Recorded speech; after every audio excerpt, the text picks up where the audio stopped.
Hello, नमस्कार मित्रों, आप सभी का चयन एकेडमी कैंपस में पुनः स्वागत, अभिनंदन, इस्तकबाल, जय हिंद।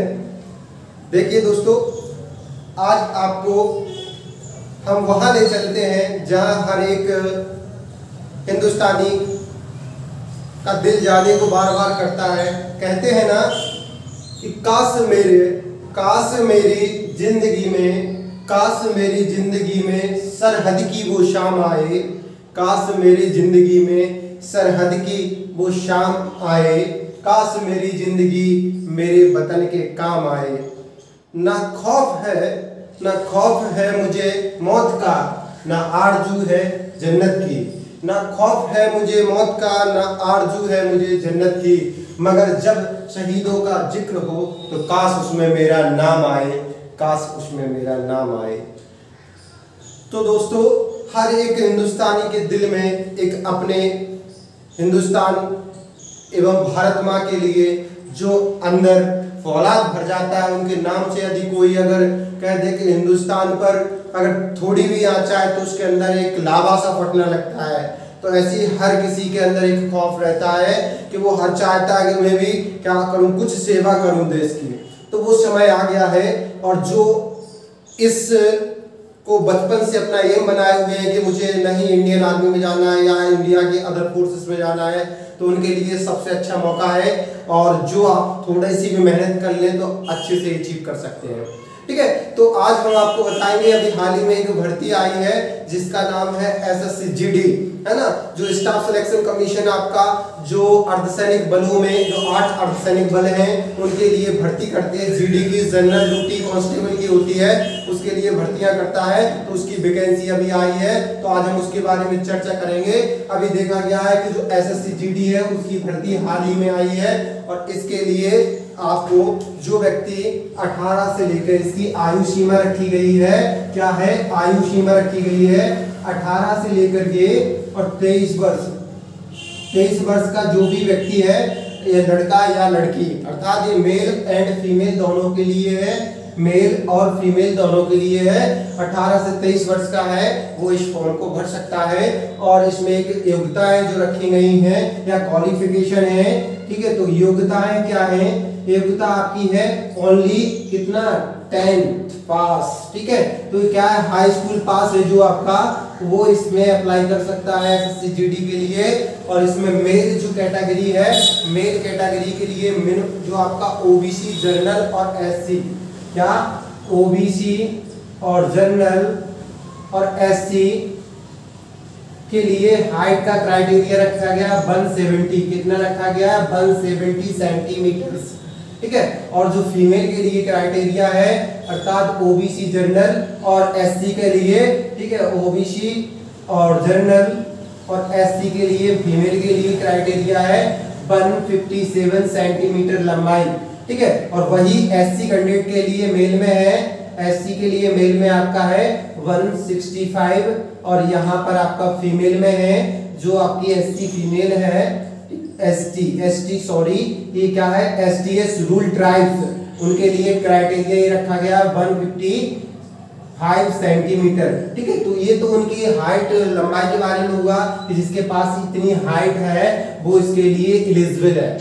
नेक्स्ट उसके लिए क्वालिफिकेशन बता दिया है कि हाई स्कूल पास है वो इसके लिए एलिजिबल है, और जिनकी आयु सीमा 18 से 23 है। और विशेषकर जो OBC और ST और SC के कैंडिडेट है, उन्हें जो आयु सीमा में सेंट्रल गवर्नमेंट छूट देती है उसको छूट मिलेगी। अर्थात इसमें जैसे आप OBC से बिलोंग कर रहे हो तो 3 साल का और अतिरिक्त आपको समय दिया जाएगा, ठीक है, वो अर्थात 26 तक। जो हमारी योग्यता हुई कितनी, हाई स्कूल पास हुई, अर्थात 10th जो पास है वो इसमें एलिजिबल है। नेक्स्ट हम देखते हैं, जब इसमें एलिजिबल है, अभी नोटिफिकेशन आया उसमें वैकेंसी कितनी है, तो वैकेंसी है 25,271 पोस्टें जो अभी हाल में शो कर रही हैं। लेकिन ये ध्यान दें, आप लोग घबराए ना, ये वैकेंसी मात्र इतनी ही नहीं है, वैकेंसी ज्यादा है, लगभग 40,000 के अबव रहेगी। क्योंकि आपको पता है कि जो हमारे यहाँ अर्धसैनिक बल होते हैं उन बलों की जो करीबन 8 बल हैं जो 8 बल आपस में मिलकर के जिनकी परीक्षा एसएससी जीडी के अंतर्गत आती है उसमें 8 बल आते हैं वो कराते हैं, जिसमें से कुछ बलों ने अभी क्या नहीं की, लिस्ट नहीं भेजी या अपनी वैकेंसी शो नहीं की है, इसलिए उनके जगह आपको 0 नजर आ रहा है, देखना उसका नोटिफिकेशन। ठीक है, तो यहाँ पर आपने देखा 8 बल होंगे, इसमें कौन से, एक होगा बीएसएफ, ठीक है, बॉर्डर सिक्योरिटी फोर्स बोलते हैं, ठीक, और इसके बाद नेक्स्ट है आपका सीआईएसएफ, ठीक है, इसके बाद है सीआरपीएफ। देखिए ये सीआरपीएफ है आपका केंद्रीय रिजर्व पुलिस फोर्स, इसकी भी 0 दिखा रहा है, आप देखना उसमें। और जबकि सीआरपीएफ जो हमारे यहाँ का अर्धसैनिक बल है, ये भारत का सबसे बड़ा अर्धसैनिक बल है और इसमें सबसे ज्यादा वैकेंसी आती है, हर बार रिकॉर्ड रहा है। ठीक है, तो इसके बाद आपका सीआरपीएफ है, आईटीबीपी है, और इसके बाद आपका असम राइफल, एसएसबी, और इसका ये आता है आपका NIA, national Indian arm force बोलते हैं, एनआईएफ। ठीक है, ये आपके रहते हैं करीबन 8 आपके रह जाते हैं, और एक होता है एसएसएफ, ठीक है, सशस्त्र सीमा फोर्स, ठीक है, एसएसएफ, ये आपका रहता है। ये 8 आपके क्या फोर्सेस होते हैं जिनकी वैकेंसी एसएससी के थ्रू भरी जाती है। ठीक है, तो ध्यान रखना इसमें भी वैकेंसी बढ़ने के बहुत सारे चांस हैं, और बढ़ेंगे 100% है, मैं 100% कह सकता हूँ कि ये वैकेंसी बढ़ जाएगी।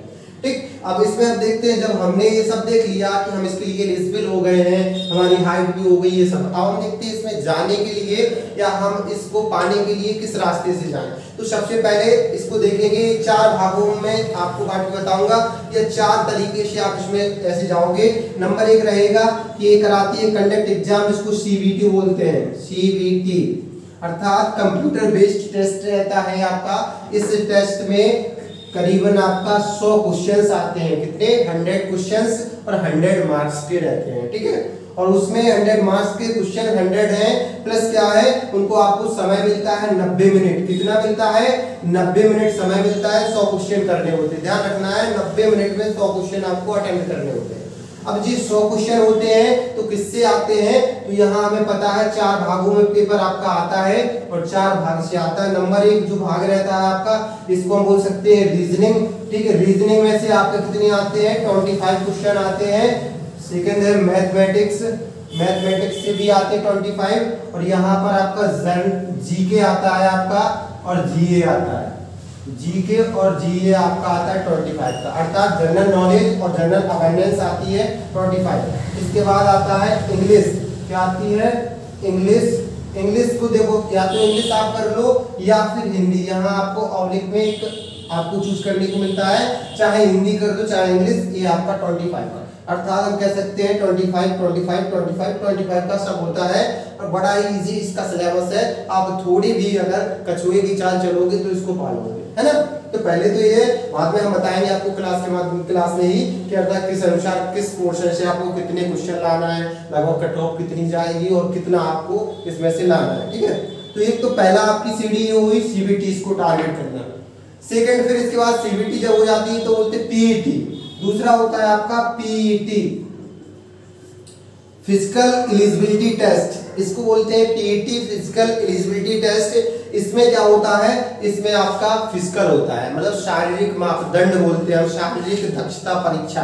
ठीक है, शारीरिक दक्षता परीक्षा या फिजिकल एलिजिबिलिटी टेस्ट। इसमें आपका रहता है क्या, जो फीमेल कैंडिडेट और मेल कैंडिडेट उनका अलग अलग रहता है। जैसे मेल कैंडिडेट होते हैं तो उनको क्या करना पड़ता है, लगभग 4800 मीटर, ठीक है, 4800 जो मीटर होती है दौड़ रनिंग करनी पड़ती है, कितने मिनट में, 24 मिनट्स में। ठीक है, ये मेल के लिए है। और फीमेल के लिए क्या होता है, फीमेल के लिए 1.6 किलोमीटर, कितना अर्थात 1600 मीटर रनिंग करनी होती है 8.5 मिनट में, 8.5 मिनट में कितनी 1600 मीटर दौड़ आपको फीमेल को लगानी पड़ती है, और ये मेल को होती है। ठीक है, तो ये आपकी पीईटी बोलते हैं हम, फिजिकल एलिजिबिलिटी टेस्ट होता है।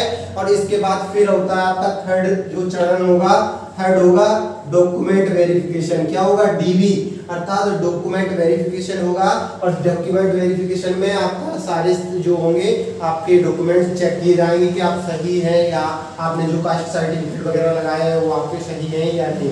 इसके बाद जब ये आपका उसका क्लियर हो जाएगा, फिर लास्ट स्टेप चौथा रहता है मेडिकल।